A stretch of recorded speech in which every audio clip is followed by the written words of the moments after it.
Good hustle para kay Romel Adupol. Roger Yap to James Yap. James Yap goes inside this time. Short pero nandun na naman si Mark Pingris. Another offensive rebound. Another second chance point para sa Pure Foods TJ Giants. And specialty talaga ito si Mark Pingris, hanging around the basket, ano? Kung may titira, atake lang atake si rebound yan. So inside, outside. Ito po ang opensa ng Pure Foods TJ Giants. Started with the outside shot of James Yap. Finished by this inside basket by Mark Pingris. Lamang na po ang Pure Foods TJ Giants. Saan po nag-aharap itong Pure Foods at Coca-Cola Tigers. And at this point, puntahan ulit natin ang ating samahang si Miyaka Lim. Miyaka? Alam niyo bang halos magkasing pantay lang ang mga higante at tigre kung laki ang pag-uusapan? Ang average height ng mga Tigers ay 6'2", samantalang 6'3" naman ang sa Pure Foods. Sa katunayan nga ay 6'6" lang ang pinakamatangkad na player ng Pure Foods ng si Kirby Raimundo at Romel Adupol, habang may 6'7" naman lalaro ang Coca-Cola na si Mark Talan. Back to you guys. Alright, so yan, no? Halos nga magkapantay pag sinay mo yung average, pero you know, pagdating sa rebounding, hindi lang height ng pinag-uusapan dyan eh, no? Kamukha nun, yung rebound ni Pingris. More on ano yan, Richard, talaga yung kagustuhan mo, yung desire mo makakuha ng bola. Oo. Kirby Raimundo. Now, adjustment para sa defense ng Colts. They go back to their man-to-man defense. James Yap missing another offensive rebound. Ito na naman yung pinag-uusapan mo. Desire to get rebound. Baksak si Kirby Raimundo. Mark Talan ang nakitang salarin ni referee Tronji Aldaba. Tama yan, Agent R. Yes, At, Agent J. Alam mo, yung mga offensive rebound na yan, nakakababa ng moral eh, ng isang team, di ba? Dahil dumedepensa kang mabuti and hard, tapos sila pa rin makakuha para nakaka-deflate eh, di ba? At nagkakasagutan pa nga si Kirby Raimundo at Mark Talan.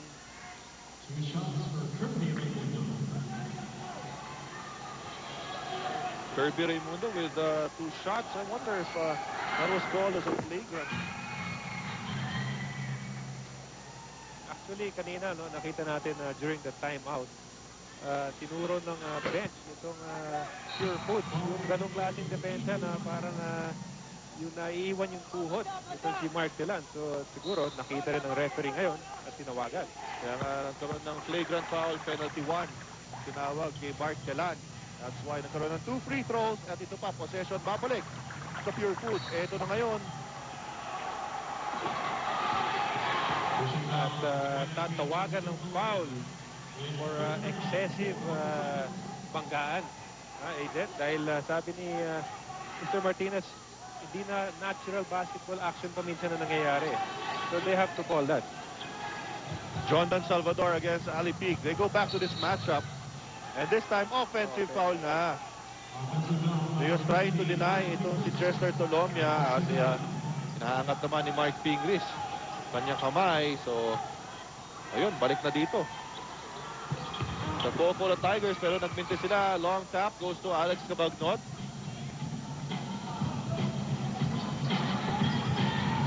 Here's Cabagnot again. Walang mapuntahan. Ali Peak underneath.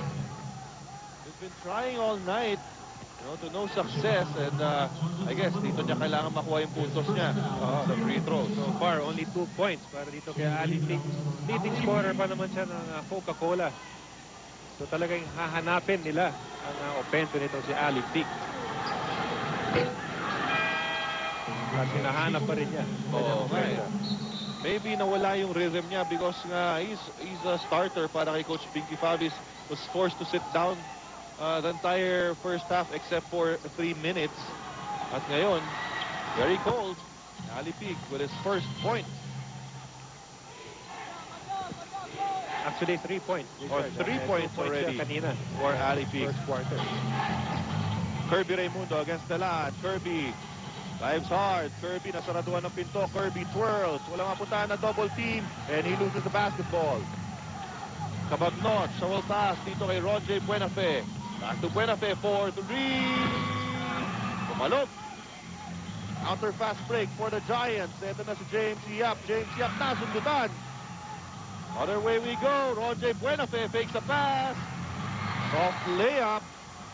At bigla nga bumilis ang tempo Oo. natin yun, Richard. Ito na ngayon, James Yap naman ang sumugod. Wala pa rin.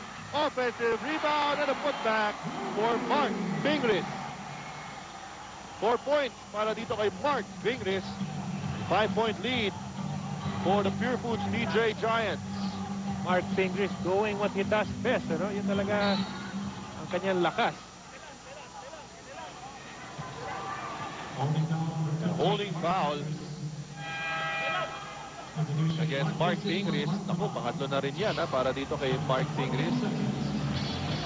Take a look at this action. Ito si Mark Fingris hanging around the basket. At isa pang ano yun, sikreto yun yun, Richard, yung pagtatanggap ng kanilang role. Itong mga player ng Pure Foods. Sabi ni Coach Ryan, kada isa alam mo na kung anong gagawin. Oo. Rebound ka, defensa, walang superstar. Finally, Ali Peak using the glass. Sabi niya, pwede pala dito. Medium range na lang. Kanina pa siya pinapagod. Doon sa ilalim. Oh, pahirapan sa ilalim. James Yap. Giving a screen. Good help by Isip off that screen para i-challenge si James Yap. Nalibre si Tolomia. Nice screen provided by Mark Isip. 4 points para dito kay Tolomia. And isa na lang ang inahabol ng Coca-Cola. Oh, Richard, itong Coca-Cola hanging around dito sa game na ito. Lanete with a TF press natin sa inyo. Chico Lanete. First 3 points para kay Chico Lanete. Tingnan natin yung leading scorers kapag doon pa lang sa double digits para sa Coca-Cola Tigers. Buena Fe. Too strong. Lead pass to Lanete against Cabagnot. Lanete sidestepping move. Uy, ayaw. Nandun si James Yap for the rebound. And you know, he was against 2 red shirts. Siya pa rin yung nakakuha. Yes, magandang timing. At saka nakita natin na na-control niya with one hand. Yun, laki talaga ng kamay niya. Oo. Cabagnot fishing for a foul. Ano na ngayon? Chico Lanete to Kirby Raimundo. Oh, sorry, miss for Kirby.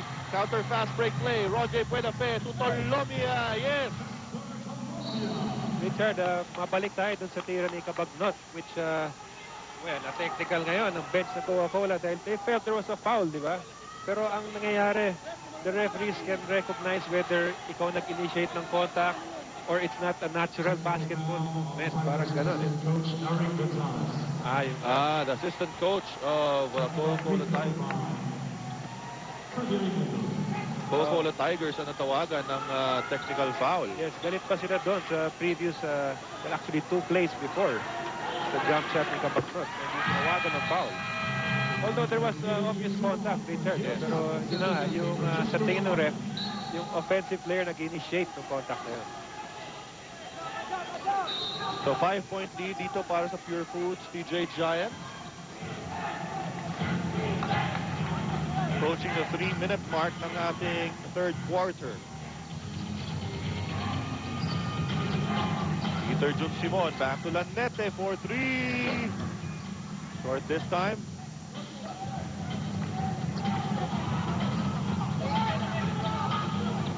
Cabagnot to Ali Pig. Bring the ball around. Naku, miscommunication. Nakakaagaw dito si Kirby Raimundo. To Lanete. Lanete, zigzagging his way. Nakita si Peter Jun Simon. Bang! Pre-entrance na yun ay hatid sa inyo ni Peter Jun Simon. Already with 7 points. Peter Jun Simon, nakapasok lang. Hindi nga natin napansin. Biglang bumitaw ng 3-point shot. Here's Cabagnot. Cabagnot to the corner. Hindi nabawi ni Gatti, and from behind,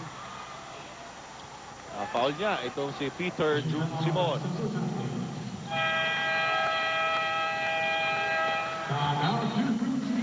And we have a break in the action. As itong Pure Foods TJ Giants, sabi nga, they're a good second half team. And they're showing it again tonight. Capped by this big 3-point basket by Peter Jun. Sinusulit lang niya yung binayad niya. Huwag na siya mahuhulog doon. Oo, kapit lang. Ito 8-point lead para sa Pure Foods TJ Giants. Tandaan niyo po, they were down by 2 at the start of the third quarter. at bumalik si